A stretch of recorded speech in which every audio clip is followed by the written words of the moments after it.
इस वीडियो के द्वारा आज हम पढ़ेंगे अकारांत नपुंसक लिंग। इसमें हम गृह शब्द के रूप देखते हैं। विभक्तियां पहले की तरह ही प्रथमा, द्वितीया, तृतीया, चतुर्थी, पंचमी, षष्ठी, सप्तमी और संबोधन। वचन एक वचन, द्विवचन, बहुवचन। रूप इस प्रकार से हैं। गृहम, गृहे, गृहाणि। गृहम, गृहे, गृहाणि। गृहेण, गृहाभ्यां, गृहै। गृहाय, गृहाभ्यां, गृहेभ्यः। गृहात्, गृहाभ्यां, गृहेभ्यः। गृहस्य, गृहयोः, गृहाणां। गृहे, गृहयोः, गृहेषु। हे गृह, हे गृहे, हे गृहाणि। इसी प्रकार से अन्य नपुंसक लिंग शब्दों के रूप भी बनते हैं जो अकारांत होते हैं, जैसे फल शब्द के रूप उसके भी इसी प्रकार से बनते हैं। फलम फले फलानि, फलम फले फलानि, फलेन फलाभ्याम फलैः, फलाई फलाभ्याम फलेभ्यः, फलात् फलाभ्याम फलेभ्यः, फलस्य फलयोः फलानां, फले फलयोः फलेषु। हे फल, हे फले, हे फलानि।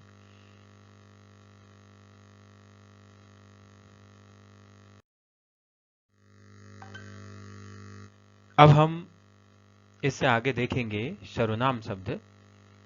सर्वप्रथम तद शब्द के रूप पुल्लिंग में इसका प्रयोग वह, उस, उन इन अर्थों में किया जाता है।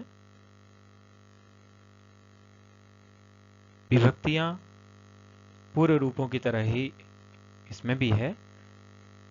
अंतर बस इतना है कि इसमें संबोधन रूप नहीं होता है। सह, तौ, ते, तम, तौ, तान, तेन, ताभ्यां, तैः, तस्मै, ताभ्यां, तेभ्यः, तस्मात्, ताभ्यां, तेभ्यः, तस्य, तयोः, तेषां, तस्मिन्, तयोः, तेषु।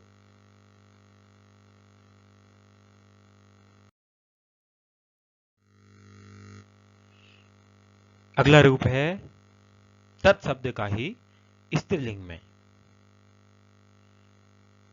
विभक्तियां एक समान।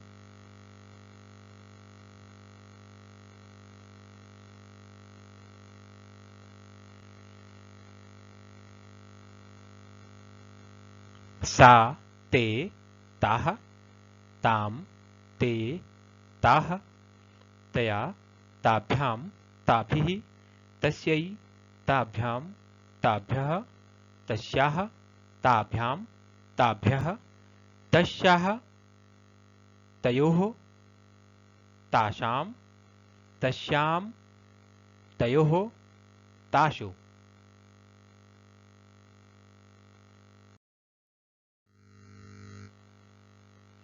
तत् शब्द के नपुंसक लिंग के रूप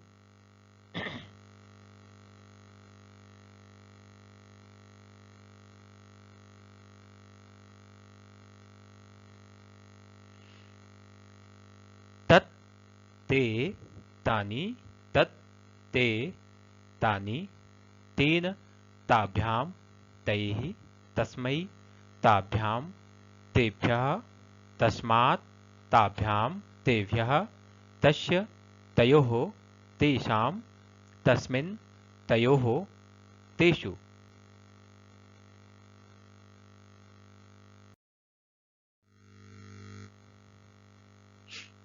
अब हम देखेंगे किम शब्द के रूप।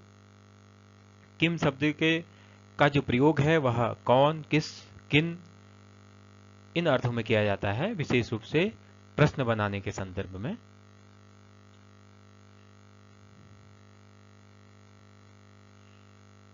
पुल्लिंग में इसके रूप कह, कौ, के, कम, कौ, कान, केन, काभ्याम, कैः, कस्मै, काभ्याम, केभ्यः, कस्मात्, काभ्याम, केभ्यः, कस्य, कयोः, केषां, कस्मिन्, कयोः, केषु।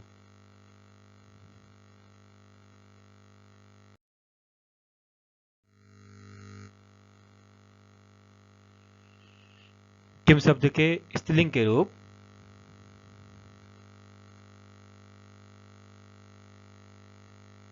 का, के, काह, काम, के, काह, कया, काभ्याम, काभिः, कस्यै, काभ्याम, काभ्यः, कस्याः, काभ्याम, काभ्यः, कस्याः, कयोः, कासां, कस्यां, कयोः, कासु।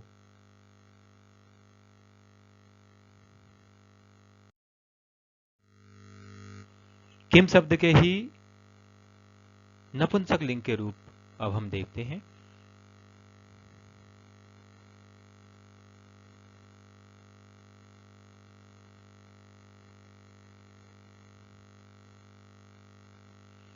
किम, के, कानि, किम, के, कानि, केन, काभ्याम, कैः, कस्मै, काभ्याम, केभ्यः, कस्मात्, काभ्याम, केभ्यः, कस्य, कयोः, केषां, कस्मिन्, कयोः, केषु।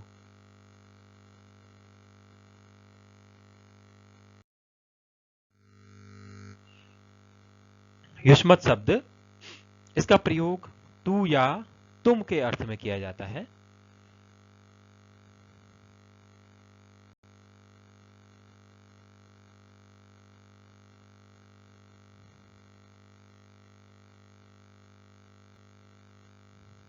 रूप इस प्रकार से हैं।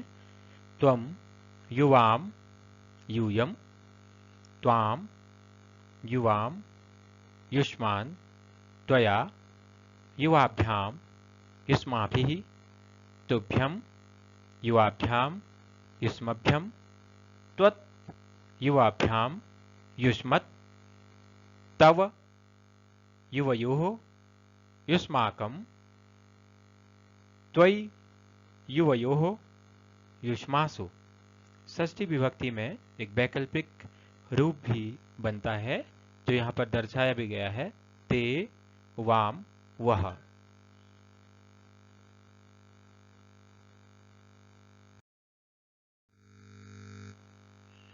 अस्मत् शब्द, इसका प्रयोग मैं या हम के अर्थ में होता है।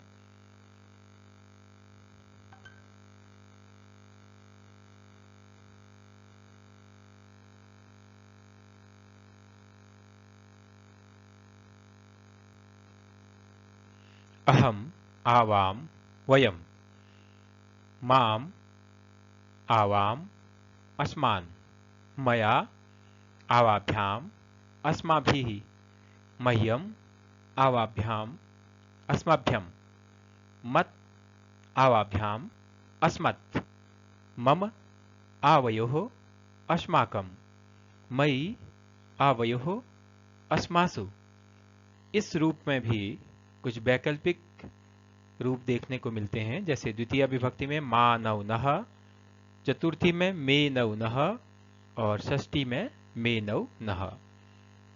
सामान्य रूप से जैसे मैंने इन रूपों को पढ़ा उसी तरह से आपको याद करना है।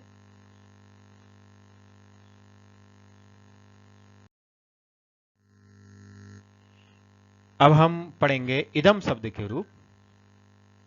इसका प्रयोग भी बहुतायत में होता है और यह इस और इन अर्थों में इसका प्रयोग किया जाता है।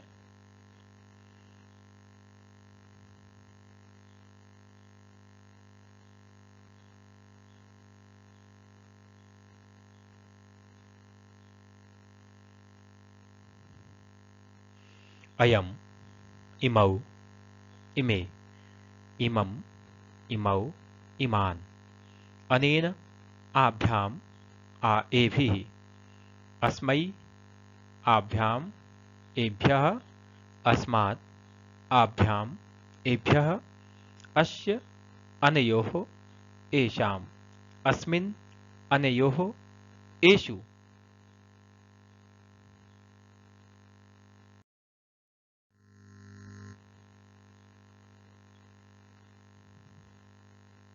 अब हम देखेंगे इदम शब्द के रूप स्त्रीलिंग में।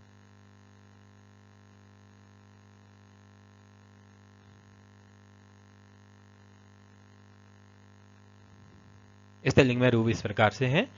इयम, इमे, इमाः, इमाम, इमे, इमाः, अनया, आभ्याम, आभिः, अस्यै, आभ्याम, आभ्यः, अस्याः, आभ्याम, आभ्यः, अस्याः, अनयोः, आशाम्, अस्याम्, अनयोः, आसु।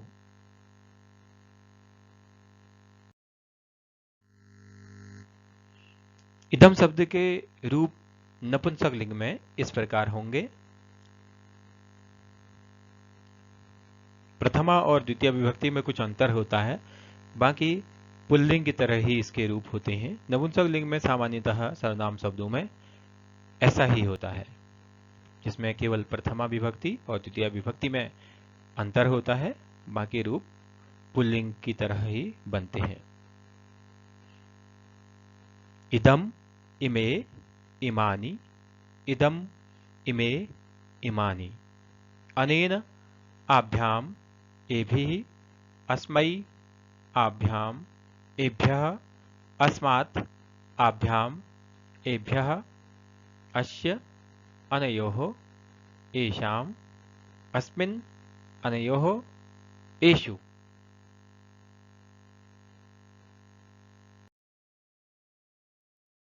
इन शब्द रूपों को आप अपनी व्याकरण की कॉपी में लिखें और याद करें।